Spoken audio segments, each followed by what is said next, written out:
Ороймонтроо үзэгчдээ MBC NEWS мэдээллийн хөтөлбөрийн мэгмар арын дугаар эхлэж байна. Мэдээллийн товчхонд анхаарлаа хандуулна. Сахилгааны тарифыг 3 төгрөгөөр нэмэгдлээ. 2019 оны эхний улирлын байдлаар бага насны хүүхэдэд төлөгдсөн 28 тохиолдол бүртгэгдсэн байна. Төсвийн сахилгаатай иргэдийн хяналт оролцоод дэд хөтөлбөрийн хүрээнд таныг сонсын аяныг өрнүүллээ. Олон улсын таквондогийн улсын аврах шалгаруулах тэмцээнээс Өвс аймгийн багт тамирчид 32 медаль хүртжээ. Бодит үнэлэмж мэргэжлийн сургалтын төвийн хамт олон манай аймагт сургалт явуулж байна. Эдгээр олон бусад мэдээллийн дэлгэрэнгээд анхаарлаа хандуулна. Мэдээ эхлэж байна. Монгол Улсын эрчим хүчний зохицуулах хорооны 2019 оны 3 дугаар сарын 25-ны өдрийн 99 дугаар тогтоолын дагуу цахилгаан эрчим хүчний тариф нэмэгдэж байна. Тогтоолд тусгаснаас үзүүлэн айл өрхийн 1 кВт эрчим хүчний тарифыг 3 төгрөгөөр, аж ахуйн нэгж байгууллагын 1 кВт эрчим хүчний тарифыг мөн 3 төгрөгөөр нэмэгдсэн байна. Шинэ тариф энэ сарын 7-ны өдрөөс эхлэн мөрдөгдөж эхэллээ. Эрчим хүчний зохицуулах хорооны 2019 оны 3 дугаар сарын 25-ны өдрийн 99 дугаар тогтоолоор Монгол Улсын хэмжээнд эрчим хүчээр хангагч 35 компанийн эрчим хүчний тарифыг нэмэгдүүлэхээр болжээ. Шинээр батлагдсан тарифыг энэ сарын 7-ны өдрөөс эхлэн мөрдөж эхэлнэ. Цахилгаан эрчим хүчний тарифыг хамгийн сүүлд 2015 онд шатлалтайгаар нэмэгдүүлж байсан юм. Тариф нэмэгдэх болсон шалтгааныг эрчим хүч үйлдвэрлэж байгаа өртөг болон хэрэглэгчдэд нийлүүлж байгаа эрчим хүчний тариф хоорондын алдагдaltaй тайлбарлаж байна. Тодорхойлбол төвийн бүсийн эрчим хүчний систем үйлдвэрлэж байгаа 1 кВт цахилгааны өртөх 155 төгрөг, дорнод бүсийн эрчим хүчний системийнх 156 төгрөг, баруун бүсийн эрчим хүчний системийнх 244 төгрөг, алтай улайстай эрчим хүчний системийнх 243 төгрөг байгаа юм а. Харин Өвс аймгийн цахилгаан түгээх сүлжээ компани хэрэглэгчдэд 140 төгрөгөөр нийлүүлдэг бөгөөд 1 кВт цаг тутамд 104 төгрөгийн алдагдaltaй ажилладаг юм байна. Эрчим хүчний зохицуулах газрын 2019 оны 3 сарын 25-ны өдрийн 99 дот тогтоол гарсан байгаа.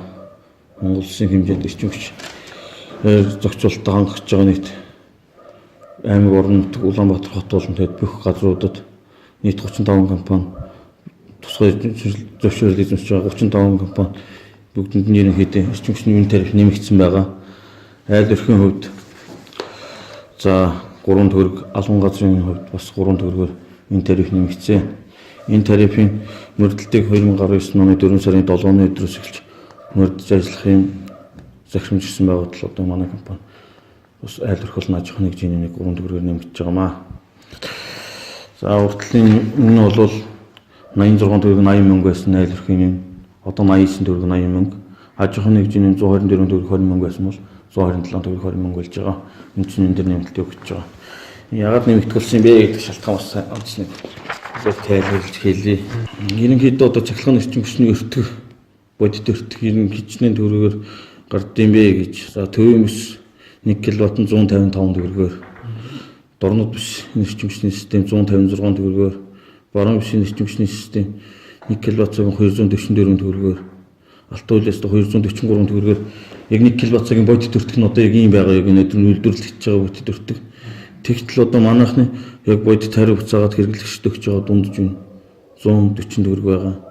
Нэгсэнд 104.3 төгрөгний алдагдaltaй киловатт цаг тутамд. Энэ хасах 42.7%-ийн алдагдaltaйгаар ингэж ажиллаж байгаамаа. Тэгэхээр энэтэй холбогдлолтойгоор энэ тариф нэмэгдсэн. Одоо цахилгаан дулааны эрчим хүчний төлбөрөө шүү дээ. 2005 онд өрхийн нийт орлогын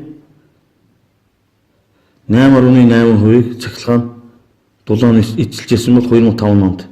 Одоо өнөөдрийн байдлаар бидний бодит өртгөөр 6.2 4.2 болоод ингээд буурсан байна. Монгол Улсын хэмжээнд 685 мянган айл өрх цахилгаан эрчим хүч хэрэглэдэг байна. Үндэсний статистикийн хорооноос гаргасан судалгаанаас үзэхэд 4 ам бүлтэй айл өрх сар дунджаар 220 кВт цахилгаан хэрэглээтэй байдаг бөгөөд 30,412 төгрөгийг сарда цахилгаан эрчим хүчний хэрэглээнд зарцуулж байна. Өөрөөр хэлбэл энэ айл өдөрт 938 төгрөгийг цахилгаан эрчим хүчиндээ зарцуулдаг гэсэн үг юм. Тухайн өрхийн нэг хүн өдөрт 235 төгрөгийн цахилгаан хэрэглэдэг гэсэн үг. Хамгийн хямд цайны газарт нэг хуушуур 1000 төгрөг, ганцхан удаа зорчих автобусны билет 500 төгрөг, гар утасны төлбөрт айл өрхийн нэг хүн өдөрт 820 төгрөг төлдөг. Нэг атар талах 1000 төгрөгийн үнэтэй байгаа. Үүнээс харахад бид өдөртөө 1000 хүрэхгүй төгрөгөөр хоол ундаа хийж зурагтаа үзэж, утсаа зэниглэж, хувцас угааж, цахилгааны бүх хэрэглээгээ зохицуулж байна гэсэн үг юм а. За энэ одоо Монгол улсын хэмжээнд 685 мянган орчим айл өрх цахилгааны эрчим хүч хэрэглэдэг юм байна. Статистикийн хорооноос авсан мэдээгээр тэдний айл өрхт өмчөр нэг сард 220 кВт цаг хэрэглэгддэг. Тэгээ энийг 3 төгрөгөөр нэмэгдэх юм бол нэг сардаа нэг айл дээр нөттэй дүнгээр 726 төгрөгийн нэмэгдэл гарч байгаа юм аа. За тэгээд эрхийн орлоготой одоо жишээлбэл ингээд харж билээ л дээ. Энэ тариф ингээд эрчим хүчний энэ ямар хувь байдалтай байгаа юм бэ гэж. За сарын орлогыг авч үзэх юм бол ерөөсөө цахилгааны эртг бол нийт эрхийн орлогын статистикийн хорооноос авсан судалгаагаар 6.2 хүн цахилгааны байгаа. Эрхийн дундаж орлого нь сая 78 мянган төгрөг байт юм байна. 18 оны одоо 3 дугаар жилийн дүнгээр нэг өрхийн. Тэгээд яг энэтэй харьцуулж үзэхэд за жишээлбэл гар утсанд гэсэн чинь нэг айл 4 намбалтай айлаар тооцоход нэг айл сард 88 мянган төгрөг байх жишээтэй.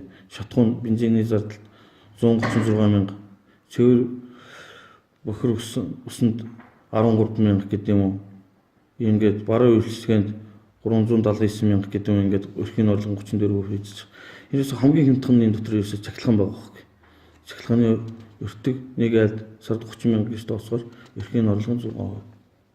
Ийм байгаа. Ер нь одоо манай Монгол улсын цахилгааны үн тариф ер нь хэр байд юм бэ гэж улс орнуудтай харьцуулж үзэхэд Сингапур 16.5 цент, Япон 22.2 цент гэдэг юм ингээд явахад Монгол 4.5 цент байх жишээтэй. Айл өрхөн 4.5 цент, аж ахуйн нэгэн 6.2 центийн үнэтэй. Тэгтэл Оросын улс 8.5 айл өрхөн, аж ахуйн нэгэн 14, Хятад айл өрхөн 8 байх, аж ахуйн нэгэн 12.5 гэдэг яг ингээд Монголоос ерөөсөө хамгийн зургур манай урд хойд хөрш үеийн хувьд авч үзэхэд нэг дахин үнэтэй байх жишээтэй. Бид нэр яг ингээд бодит төртгөөс нэгсэндээ 42%-аар бага зардлаар одоо ингээд хэрэглэгчдэд цахилгаан зарцуулж байгаа маа. Тариф нэмэгдэхээс өмнө айл өрхүүд цахилгааны төлбөрөө 1 кВт-ийн 86 төгрөг 80 мөнгөөр тооцож төлдөг байсан бол 3 төгрөгөөр нэмэгдснээр 89 төгрөг 80 мөнгө, харин аж ахуйн нэгж байгууллага өмнө нь 124 төгрөг 20 мөнгөөр тооцож төлдөг байсан бол одооноос эхлэн 127 төгрөг 20 мөнгөөр тооцож цахилгаан эрчим хүчний төлбөрөө төлөх юм байна.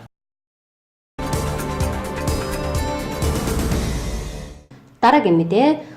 Уран дулааны улирал эхлэлсэнтэй холбогдуулны аймгийн эрүүл мэндийн газраас бага насны хүүхдийн төлөгдөлтөөс үргэлжлэн сэргийлэх талаар иргэдэд мэдлэг олгох зорилгоор олон талд арга хэмжээг жил бүр зохион байгуулдаг. Энэ удаад хэвлэл мэдээллийн хэрэгслээр дамжуулан төлөгдөлтөөс үргэлжлэн сэргийлэх мэдээллийг өглөө. Аймгийн эрүүл мэндийн газраас уран дулааны улиралтай холбогдуулан бага насны хүүхдийг төлөгдөлтөөс урьдчилан сэргийлэх талаар мэдээлэл өглөө. Эцгийнх асраа хамгаалагчдын хайхрамж болгоомжгүй байдлаас болж бяцхан хүүхдүүд ахуйн хүрээний осолд өртөж эндэх тохиолдол гарсаар байна. Тэр тусмаа бага насны хүүхдийн гар хүрэх газар халуун хуулцаа хийж байгаа нь бяцхан өрсийн 8 наснд занал хийж байгаа юм.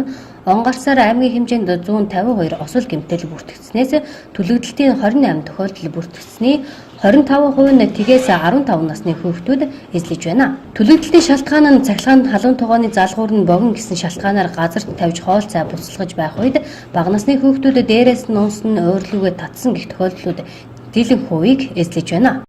За хаврын уран дулааны улирал эхлэлтэй холбогдуулаад эрүүл мэндийн байгууллага, эрүүл мэндийн яам, аймгийн эрүүл мэндийн газар, бусад эрүүл мэндийн салбар байгууллагуудаас олон төрлийн компанид ажил зохион байгуулж байгаа нь бол энэ нийгмийн эрүүл мэндийн тусламж үйлчлэгээ буюу ард иргэдэд эрүүл мэндийн мэдлэг, хандлага, дадлаг хэвшүүлэх зорилгоор энэ төлөгдөлт 3 гэсэн арга хэмжээг бол бид нар Ус аймгийн эрүүл мэндийн салбараас бүх эрүүл мэндийн байгууллагуудад өргүүлэхээр ийм өдөр төм төлөвлөгөө боловсруулаад ажиллаж байна.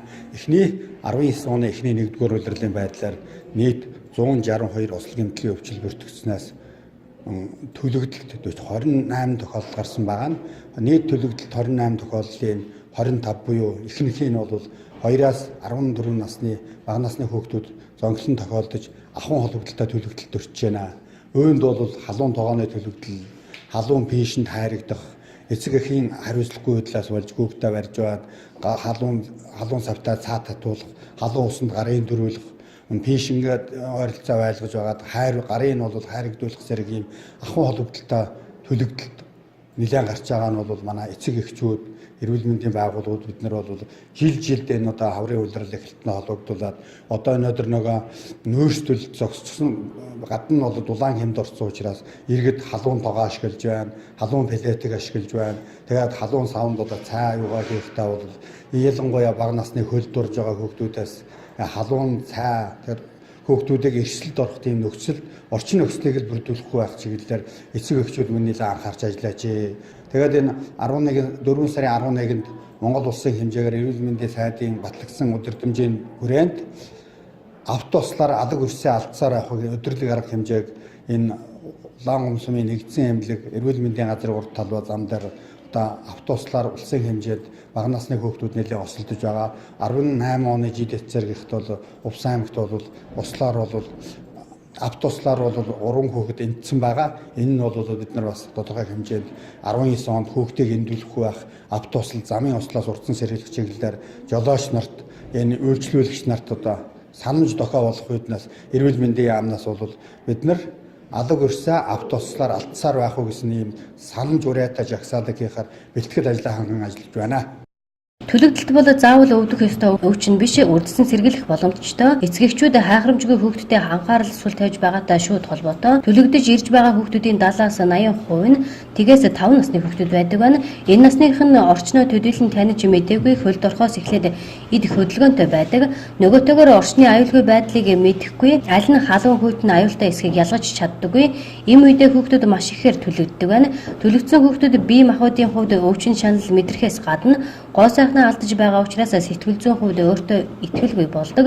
Өөрөөр хэлбэл төлөгдөлтөд хүүхдийн биед төдийгүй сэтгэлд сорин үлдээдэг. Тиймээс эцэгчүүд хүүхдийнхээ аюулгүй байдалд анхаарал хандуулах, бага насны хүүхдийнхээ хараа хэлтийг сайжруулах, хоол цагаа хүүхдийн гар хүрэх газраас дээр байрлуулж төлөгдөлтөөс сэргийлэх шаардлагатай байна.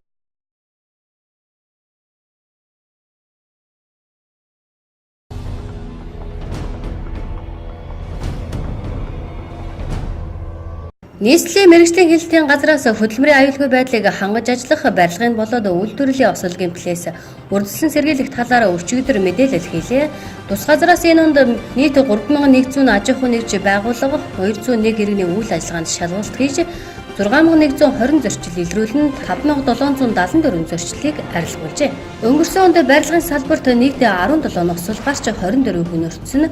Үүний 8 ноцол нь өндрөөс каран ноцол гарч 7 хүний амь хохирсон харамсалтай тоо бүртгэгдсэн байна. Хөдөлмөрийн аюулгүй байдлаар тусгай хяналтын хэлтсийн дарга Бат Төгс өнгөрсөн онд осол гаргасан барилгын компаниудын үйл ажиллагааг нь төр зогсоогоод эрүүгийн хэрэг шийдвэрлэх ажиллагаанд цагдаагийн байгууллага шүүхээр шийдвэрлсэн. Манай байгууллагаас тургуулийн арга хэмжээг авч үйлдвэрлэлийн ослын акт тогтоогоод нөхөн олгуурыг олгуулах акт гаргасан. Барилгын салбарт 1097 зорчил илрүүлж 776 зорчлыг арилгуулж 195 аж ахуй нэгж байгууллагад 328 сая төгрөгийн торгуул ногдуулсан хэмээн танилцууллаа.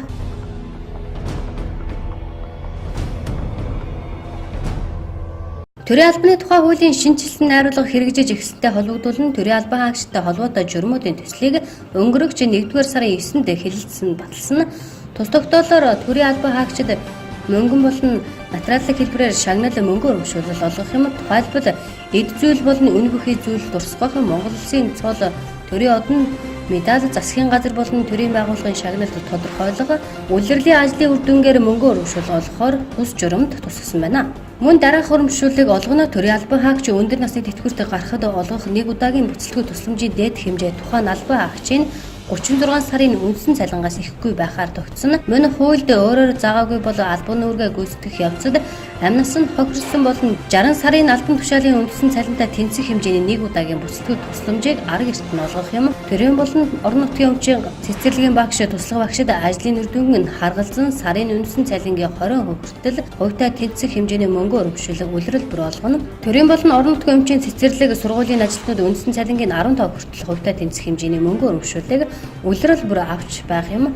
Мэргэжлийн боловсрол сургалтын байгууллагын багш ажилтнууд мөн үндсэн цалингийн 10 хүртэлх хувьтай тэнцэх хэмжээний мөнгөөр үржүүлэлийг улирал бүр олгоно. Түүнчлэн төрийн албан хаагчид нөхөх төлбөр олгох албан үүргийг төр орлон гүйцэтгүүлсний цалин урамшуулалттай холбоотой журмыг баталсан байна. Энэхүү батлагдсан тогтоол нь 2020 оны 1-р сарын 1-ээс мөрдөгдөж эхлэх юм а.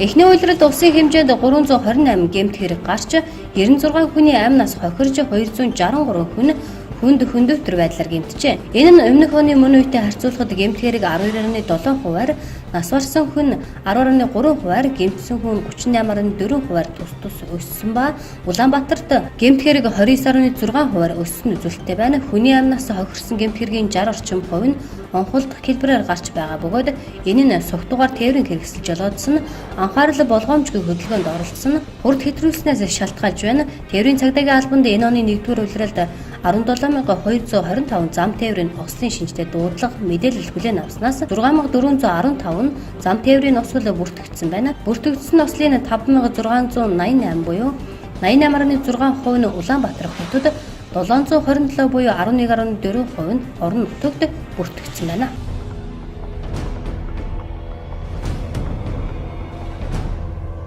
Монгол Улсын тамирчид ой тогтоолтын спортоор дэлхийд тэргүүлдэг Монголын оюун ухааны академи 2010 онд байгуулагдсанаас хойш өөрсдийн бэлтгэсэн баг тамирчдаараа олон улсын чанартай тэмцээнд удаа дараалан оролцож нийт 39 олон улсын цолтой тамирчдыг төрүүлж 871 медаль, 76 цом хүртэн дэлхийн 30 дээд амжилт, ГЭС-ийн 3 дээд амжилтыг эзэмшиж, улс орныхоо нэрийг дэлхийд дахинд өндөр төргөж яваа юм. Монголын оюун ухааны академиас санаачлан 2019 оны 4-р сарын 5-наас 6-ны өдрүүдэд корпорат зочид буудлын хурлын танхимд ой тогтоолын улсын авах шалгаруулах оюуны спортын тэмцээнийг 9 жилдээ амжилттай зохион байгууллаа. Энэ удаагийн тэмцээнд олон улсын мастер 9, их мастер 3, олон улсын их мастер 4 буюу нийт 16 олон улсын цолтой тамирчид оролцсон бөгөөд ГЭС-ийн дээд амжилт эзэмшдэг эгч дүү ихэр тамирчид болох олон улсын хэмжээний мастер мөн гишүүр, энх гишүүр, өсвөрийн дэлхийн аварга олон улсын хэмжээний мастер хагуд улам, олон улсын хэмжээний мастер пүрүүж авт тэргүүтээ 108 тамирчид оролцож алт мөнгө хүрэл медаль хүртсэн шилдэг тамирчидаа шалгарууллаа. Тэмцээний шилдэгүүдэд шагнал гардуулах ёслолын ажиллагаанд Улаанбаатар хотын захирагч Амар сайхан оролцсон баг тамирчидад амжилт хүсэж өгөх хэлэхдээ оюун ухааны энэхүү тэмцээнийг улсын хэмжээнд зохион байгуулж байгаа академийн хамт олонд талархлаа илэрхийлье. Тэмцээнд оролцож байгаа хүүхэд залуучууд болон тэднийг дэмжиж тэмцээнд оролцож байгаа эцэгчүүдэд амжилт хүсье. Монголчууд оюуны спортоор дэлхийд гайхагддаг. Оюун ухааны спортын хүний уурэг тархиа хөгжүүлж ухаан бодлоо бүрэн цэгцлэх боломжийг олгодгоор онцлогдоо энэ спортыг сонирхож хичээлээ хөөхөд багчуудын тоо өдөр эрх тутам нэмэгдэх болсон нь хотын удирдлагуудын зүгээс оюуны спортыг хөгжүүлэхэд дэмжлэг үзүүлж сургууль цэцэрлэг бүртээ хичээллэх бололцоог бүрдүүлэх талаар бид анхаарч ажиллах хэмээн хэлсэн байна.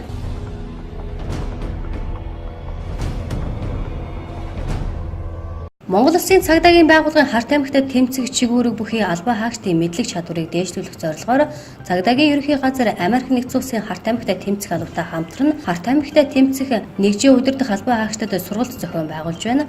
Уг сургалт нь Монгол улсад анхудаа зохион байгуулагдаж байгаагаараа онцлогтой бөгөөд Америк нэгдсэн улсын Харт аймагт тэмцэх албаны гадаад сургалтыг хэлтсэн сургагч багш нар цагдаагийн ерөнхий газрын Харт аймагт тэмцэх газар зөвдөг дэвсгэр хариуцсан нэгжийн удирдах албан хаагч нар болон прокурорын байгууллагын ажилтнууд хичээлээс сургалт орох юм. 5 хоног үргэлжлэх сургалтын үйл ажиллагаанд нээлттэд Америк нэгдсэн улсаас Монгол улсад суугаа онц бөгөөд бүрэн эрхт элчин сайд Майкл Клическ болон цагдаагийн ерөнхий газрын тэргүүнд дэд дарга цагдаагийн хурамдаа отгон жаргалаар оролцож өгүүллээ. Цагдаагийн хурамдаа отгон жаргал сүүлийн жилүүдэд манай улсад Харт аймагтай холбоотой гэмт хэргийн гаралт өсөж хэрэглэгчийн хүрээ улам бүр нэмэгдэж байгаа тул Харт аймагтай тэмцэх газрыг цагдаагийн төв байгууллагын даргын шууд удирдлагад байгуулж үйл ажиллагааг нь өргөжүүлэн бэхжүүлэх орчин үеийн тоног төхөөрөмж техник хэрэгслээр хангах албан хаагчдын чадварыг нэмэгдүүлэх чиглэлээр тодорхой ажлуудыг үе шаттай хэрэгжүүлж байна. Монгол Улсын цагдаагийн байгууллага Америк нэгдсэн улсын Харт аймагтай тэмцэх алба хоорондын хамтын ажиллагааны хүрээнд энэхүү сургалтыг анхудаа зохион байгуулж байгаа бөгөөд цаашид Монгол Улсын цагдаагийн байгууллагын Харт аймагтай тэмцэх чиглэл бүхий албан хаагчдын мэдлэг чадварыг дээшлүүлэх хамтын ажиллагааны эхлэл гэж үзсэн байна. Дараагийн мэдээ. Улаан сумын засаг даргын тамгын газрын санхүүгийн албанаас сумын харьяат төсөвт байгууллагын төсвийн үр ашигтай захиран зарцуулах, төсвийн захирагчдын хариуцлагыг нэмэгдүүлэх зорилгоор төсвийн сахилга бат иргэдийн хяналт оролцоо дэд хөтөлбөрийн хүрээнд таныг сонсын аяныг энэ 7 хоногт зохион байгуулж байна. Төсвийн тухай хууль, шилэн дансны тухай хууль, хөгжлийн бодлого төлөвлөлтийн тухай хууль зэрэг томоохон хуулиудын хэрэгжилтийг хангах үүднээс аймгийн иргэдийн төлөөлөгчдийн хурлын тэргүүлэгчдийн хуралдаанаар төсвийн сахилга бат иргэдийн хяналт оролцоо дэд хөтөлбөрийг хэлэлцэж баталсан байдаг. Энэ хүрээнд Улаан сумын засаг даргын тамгын газрын санхүүгийн албанаас Улаан сумын харьяат бүх шатны төсвийн байгууллагын төсвийн хөрөнгийг үр ашигтай зарцуулах, төсвийн захирагчдын хариуцлагыг дээшлүүлэх, төсвийн төлөвлөгөө гүйцэтгэлийг иргэдэд энгийн ойлгомжтой байдлаар ил тод мэдээлэх, төсвийн харилцаанд иргэдийн хяналт оролцоог хангах зорилгоор таныг сонсын аяныг өрнүүллээ. Төсвийн сахилгад иргэдийн оролцоо дэд хөтөлбөрийн хүрээнд Улаан сумаас таныг сонсын аяныг зохион байгуулан ажиллаж байна. Энэ аяны хүрээнд нэгдүгээр өдөр бол тухайн байгууллагаараа танилцуулж байгаа, хоёр дахь өдөр нэгдсэн тайтан тавьж байгаа, гурав дахь өдөр таныг сонсын хөтөлбөрийн хүрээнд 70 45 30 78 гэсэн утасд нээлттэй ажиллана. Тэгээд дөрөвд өдөр бол тогтмол нэгдүгээр сургууль дээр энэ аяны хүрээнд санхүүгийн ажилтнуудаас сурчлах ажил явагдана. Тавд дахь өдөр нээлттэй албаны өдөрлөг явагдана. Та бүгдийг энэ ажилд идэвхтэй оролцох уриалж байна. Өнөөдөр хоёр дахь өдөр бол 2018 оны төсвийн гүйцэтгэл 2018 онд хийгдсэн хөрөнгө оруулалт хийгдсэн бүтэн байгуулалтын ажлууд 2018 онд хийгдсэн цахим тендер худалдан авах ажиллагааны талаарх бүрэн мэдээлэл өгнө. Мань үдийн цаг хөтөлбөр хоолны талаарх дэлгэнгүй тайдангууд нэгдсэнгээр тавигдана.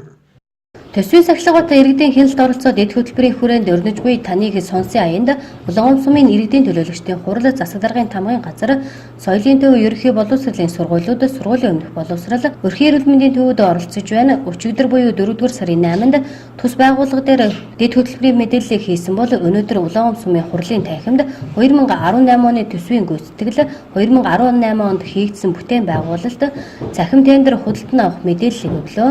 Таныг сонсын аян 4-р сарын 12 хүртэл үргэлжлэх бөгөөд маргааш иргэдийн дунд 70 45 38 78 нээлттэй утас ажиллуулах бол 4-р сарын 11-нд улсын тэргүүний ерөнхий боловсролын лаборатори 1-р цогцлбор сургууль дээр санхүүгийн ажилтны нэг өдөр арга хэмжээг зохион байгуулах юм байна. 4-р сарын 12-нд Сэдэн балын талбай дээр Улаан сумын төсөвт байгууллагууд өөрийн байгууллагынхаа үйл ажиллагааг болон төсвийн сахилга бат иргэдийн хяналт оролцоо аяны талаар олон нийтэд мэдээлэл хийж иргэдийн санал хүсэлтийг хүлээн авах юм байна. Дараагийн мэдээ. Олон улсын таеквондогийн 26 дахь удаагийн улсын аварга шалгаруулах тэмцээн Улаанбаатар хотод болж өндөрлөлөө. Тус тэмцээнд 24 байгууллагын 600 гаруй тамирчид өрсөлдснөөс Өвс аймгийн ойрдын хүчит тулааны нэгдсэн холбооны тамирчид амжилттай оролцож нийт 32 медаль хүртэж багийн дүнгээр 3 дугаар байранд шалгарсан байна. Өвс аймгийн ойрдын хүчит тулааны нэгдсэн холбооны тамирчид 2019 он гарснаас хойш анхныхаа томоохон тэмцээнд оролцож багтан амжилтыг үзүүлжээ. Олон улсын таеквондогийн 26 дахь удаагийн улсын аварга шалгаруулах тэмцээнд 40 гаруй тамирчдын бүрэлдэхүүнтэй оролцож 8 алт, 8 мөнгө, 16 хүрэл медаль хүртэж багийн дүнгээр 3 дугаар байрыг эзэлжээ. Өнгөрсөн жилийн улсын аваргад мөн багийн дүнгээр 3 дугаар байрыг эзэлж байсан юм. Мөн ойрдын хүчит тулааны нэгдсэн холбооны боксийн тамирчид Дорногов аймагт зохион байгуулагдсан Баасан багшийн нэрэмжит олон хотын аварга шалгаруулах тэмцээнд амжилттай оролцоод иржээ. Энэ тамирчид бол бас таеквондогийн спортоор үлэхээр хичээснээр бас илүү их ирчүүч бас нэг үлэхээр таньж мэддэг бас мань Өвс аймгийнхаа нэрийг бас гаргасан сайн тамирчид байгаад бас баярлж байна. Тэд нар бас сая оролцсноор багийн дүгээр бас 3 дугаар байранд оролцоод ирлээ. Мань үргэлжлүүлээд бид нар бас манай боксийн тамирчид бас явсан. Тэгэд боксийн тамирчид маань Дорногов аймагт зохион байгуулсан олон хотын нэрэмжит, Баасан багшийн нэрэмжит олон хотын тэмцээнд бас оролцоод ирлээ. Энд бол бас бид нар урд нь бол хөрөл медалаар эхэлжсэн бол одоо энэ удаас алт медалуудаас ингээд хүртээд бас ингээд ирсэн байна. Манай өргөжлүүлээд бас манай боксийн тамирчид маань 8-наас 14-ний хооронд Улаанбаатар хотод зохион байгуулагдах Монгол Улсын гавьяа тасгалжуулах хайдвын алтан үе багшийн нэрэмж тэмцээнд нийт бол 5 тамирч маань өрсөлдөхөөр өнөөдөр гажин дөрцсөн байж байна. манай бас энд үлдсэн тамирчид маань өргөжлүүлээд Ховд аймагт зохион байгуулагдах баруун бисийн аврах шалгаруулах тэмцээн буюу хүүхдийн спортын их наадамд оролцох сорил тэмцээн дотроос оролцох гэж байна. Тэгээд эндээс шалгарсан тамирчид маань хүүхдийн спортын 6 дугаар их наадамд оролцох эрх авна.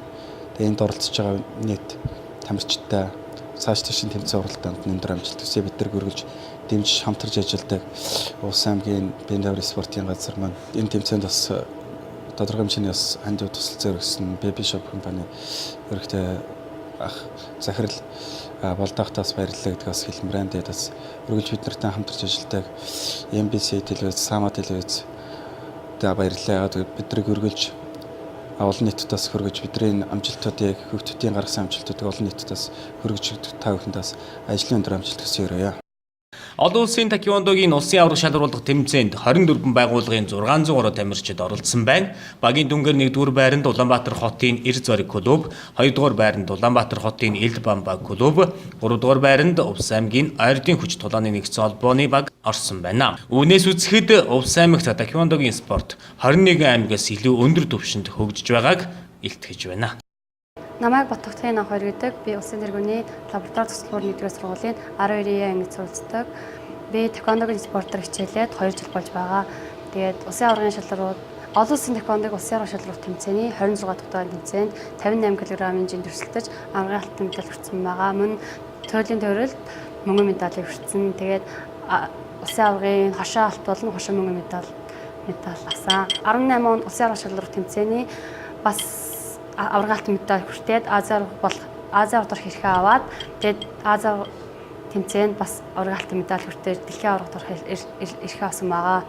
Тэгээд дэлхийн аваргад жишээ 8 шалгарсан. Улсын аварга шалралт тэмцээн учраас өрсөлдөгчнөр маш хүчтэй, бэлгээ сургуулаач гэсэн маш сайн хийсэн байгаа. Тэгээд миний чинь маш олон тамирчин өрсөлдсөн. Тэгээд алтын төлөөд өрсөлдсөн Баяолгийн амын тамирчин маш хүчтэй өрсөлдөгч минь байсан. Сайн бацгаана уу, намайг нэмд аш авагтаа Оёрлон гэдэг. Би ерөнхий боловсролын 4-р сургуулийн 10 ангид сурдаг. Тэгээд олон улсын таеквондогийн 26 дахь удаагийн улсын аварга шалгаруулах тэмцээнээс аварга алтан медалийг авсан байгаа. Тэгээд намайг тусалд тэмцээн аав ээж олон дасгалжуулсан 900 гаруй багштай баярлалаа.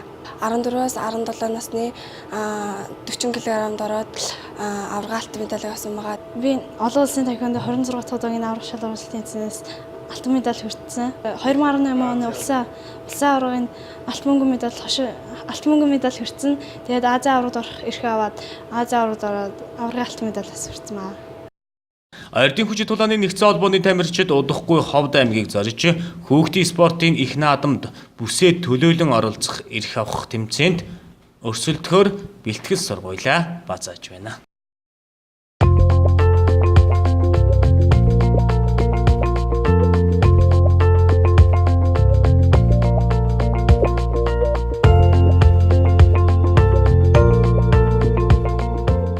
Дараагийн мэдээ мэргэжлийн боловсролын салбартаа тэргүүлэгч бодит үнэлэмж сургалтын төвийн хамт олон Увс аймагт ажиллаж байна. Тус сургалтын хамт олон 8 мэргэжлэр эсэлт авч 14 хоногийн сургалтыг явуулж эхэллээ. Та бүхэн орон нутгатаа хүссэн мэргэжлэрээ мэргэжлийн багш нарын сургалтанд хамрагдаж мэргэжлийн үнэмлэх сертификаттай ажил орлоготой боловсон хүчин болгох боломжтой юм а. Суралцах хүсэлтэд иргэдэг 4-р сарын 10-ны 16 цаг хүртэл бэл булаг төвийн 3 давхурд бүртгэж байна. Бодит үнэлэмж сургалтын төв Улаанбаатар хотод 20 гаруй мэргэжлэр эсэлт авч үйл ажиллагаа явуулдаг. Чадварлаг боловсон хүчнээр бага бүрдүүлсэн тус сургалтын төвийн хамт олон Өвс нутгийн ард иргэдэд өсчин гой сайхан маникюр, педикюр, оюутлын эсгүүр нэрөв нэгтлэн бодох хүртгэл, худалдагч, касс, тогооч, талх нарийн боо зэрэг мэргэжлүүдээр сургалтаа явуулахаар хүрэлцэн ирээд байна. Тус мэргэжлүүдээс хүссэн мэргэжлээ сонгон суралцах боломжийг бодит үнэлэмж мэргэжлийн сургалтын төвийн хамт олон та бүхэнд олгож байна. За бодит үнэлэмж мэргэжлийн сургалтын төв Улаанбаатар хотод 20 гаруй мэргэжлэр эсэлтээ авч үйл ажиллагаа явуулдаг байгаа. За бид нар хөдөө орон нутаг буюу Улаанбаатар хотод очиж суралцах боломжгүй те. Одоо гэртээ байгаа мэдээж одоо өөрөө олон мэргэжлээр суралцах хүсэж байгаа хүмүүстээ илүү ойртож ирээгээд одоо өөрийнхөө төлөв нутаг болох Увс аймагт хүрэлцэн ирж дараахан мэргэжлүүдээр сургалтыг зохион байгуулж байна. За эдгээр сургалтуудад маань оюутал эсгүүрийн сургаалт, за тогооч талх нарийн бовны сургаалт, цэцэрлэгийн туслах багш, нэгтлэн нэр худалдагч касс, за өсчин гоо сайхан, маникюр, педикюр гэсэн мэргэжлүүд маань ирсэн байгаа. За тэгэхээр Увс аймагт байгаа болон Увс аймгийн ойролцоо сумуудад байгаа иргэд маань бас амжиж ирээд энэ хүү сургалтанд хамрагдаад богино хугацааны сургалтанд Улаанбаатар хотын одоо яг мэргэжлийн одоо багшлах эрхтэй багш нарын удирдлагын дор өөрийнхөө одоо сонирхож байгаа мэргэжлийг эзэмшээд мэргэжлийн үнэмлэх сертификаттай болж цаашлаад одоо тэр мэргэжлэрээ ажиллах боломжийг нь бид нар олгож байгаа шүү. Сургалт маань 4 сарын 8 буюу өнөөдрөөс эхлээд 14 хоногийн хугацаатай үргэлжилнэ. Тийм учраас богино хугацаанд одоо шахсан хөтөлбөртэйгээр бид нар сургалтыг зохион байгуулах учраас амжиж хүмүүс маань ирж бүртгүүлээд сургалтанд хамрагдаарай гэж хэлмээр байна. Тэгээд сургалт маань бэл булаг одоо төвийн 3 давхарт хүртэл явагдчихээн. Тэгэхээр ирж бүртгүүлээд мэдээлэл аваад мөн одоо бидэнтэй уцаар холбогдоод дэлгэрэнгүй мэдээлэл аваад ирэх бүрэн боломжтой. За бид нар төгсөгчдөө мэргэжлийн үнэмлэх сертификатыг олгоно. Эргээд ирэхөө мэргэжлийн үнэмлэх сертификатаар одоо өөрийнхөө суралцж төгссөн салбартаа мэргэжлээр ажиллах бүрэн боломжийг олгож өгч байгаа. Дээрэс нь өсчин гоо сайхан, за удирдал эсвэргээ тооч бүхэл мэргэжил маань одоо яг ажлын байран дээр ажиллах буюу хуваарь бизнес эрхлэх боломж нээлттэй байдаг учраас энэхүү мэргэжлийг суралцаад эзэмшээд авсан тохиолдолд эргээд санхүүгийнхаа боломжид маш хурдан хүрэх ийм боломжтой мэргэжлүүдийг бид нар эхний ээлжинд сонгож явуулж байгаа. Бодит үнэлэмжийн мэргэжлийн сургалтын төвийн өсчний сургалтанд хамрагдсанаар эрэгтэй эмэгтэй тайралт, хэлбэржүүлэлт, буржгар, шулуун хэм зэрэг маш олон чадварыг эзэмших боломжтой юм а. За та бүхэн манай сургалтанд хүрэлцэн ирснээр эрэгтэй эмэгтэй тайралт, хэлбэржүүлэлт, за буржгар, шулуун хэм, мөн дээрээс нь өнгө гаргалтын хичээлүүд маань орох болно. Сургалтын хугацаа 14 хоног байх болно. Та бүхэн хүрэлцэн иргээрэй. Бодит үнэлэмжийн мэргэжлийн сургалтын төв нь эрэлтэгтэй ажлын байранд чадварлаг боловсон хүчнийг бэлтгэн гаргадаг тус сургалтын маникюр, педикюрийн сургалтанд хамрагдсанаар богино хугацаанд чадварлаг багшаар заалгана өнгө судлал, хумсанд энгийн маникюр, хумсанд бүтэн маникюр хийх, хумс будах үндсэн техник ажилбарууд, хиймэл хумсны төрөл, сүүлийн үеийн гээлэн будгаар буудах ажилбар, орчин үеийн хумсны бүтээгдэхүүн зэрэг гой зүй мэддэгтэй болж өөрийгөө болон ойр дотны хүний гоёхоос гадна төгсөөд тус мэргэжлэрээ ажиллах бүрэн боломжтой юм а. За манай сургалт маникюрын сургалтанд цаасаар та бүхэн юу гэл байх юм бэ? 14 оны өдөр юу сурах юм бэ гэдэг юм бол мэргэжлийн чадамжтай болж төгснө. Өнгө судлал, харилцааны чадвар, үйлчлэлийн соёл, мөн болон сүүлийн үеийн гээлэн, акрилэн, аквагелэн, полигел гэх мэт бүх төрлийн хумсыг хийж сурна. Маникюрын чиглэл нь болохоор энэ мэргэжлийг эзэмшнээр ямар даваа талтай бэ гэх юм бол эмэгтэй хүний хувьд гэх юм бол гоо зүүн илүү мэдлэгтэй, өөрийгөө гойчин, эргэн тойрноо гойчих чадамжтай болно. Мөн шууд 14 оны дараа төгсгöd ажлын байраа өөрөө үүсгэх бүрэн боломжтой ийм мэргэжил байгаа. Тэгээд давхар шууд орлоготой хүрнэ. Ийм байгаа. Тэгэхээр та бүхэн хэрвээ хичээх юм бол манай сургалтыг зориод ирэх юм бол багш миний зүгээс 14 оны дотор таны маш сайн мэдлэгтэй боловсралтай та өөрөө ажлын байраа үүсгэх орлоготой шууд хүрэх бүрэн чадвартай болгож өгнө. Тэгэхээр та бүхэн манай сургалтанд хүрэлцэн ирээд маникюрын чиглэлийг сонгоорой. Бодит үнэлэмж сургалтын төвийн хамт олон танд бага зардлаараа орон нутгтаа чадварлаг болон сүнхчин болох боломжийг олгож байна. Сургалтын бүртгэл бэл булаг худалдааны төвийн 3 давхарт 4-р сарын 8-наас 11 хүртэл өдөр бүр өглөө 9 цагаас орой 18 цаг хүртэл явагдаж байна. Бодит үнэлэмж мэргэжлийн сургалтанд хамрагдсанаар богино хугацаанд үнэмлэх сертификаттай мэргэжлийн боловсон хүчин болох төгсөөд өөрөө ажлын байраа бий болгон ажиллах боломжтой. Сургалт нь 5 дахь орчим материалын баазаар бүрэн хангагдсан. 20% нь 80% дадлага дээр тулгуурлан явагддаг тул та бүхэн хүссэн мэргэжлээ сонгон суралцсан. Та бүхнийг чадварлаг багш, найрсаг хамт олон 5 дахь орчин хүлээж байна.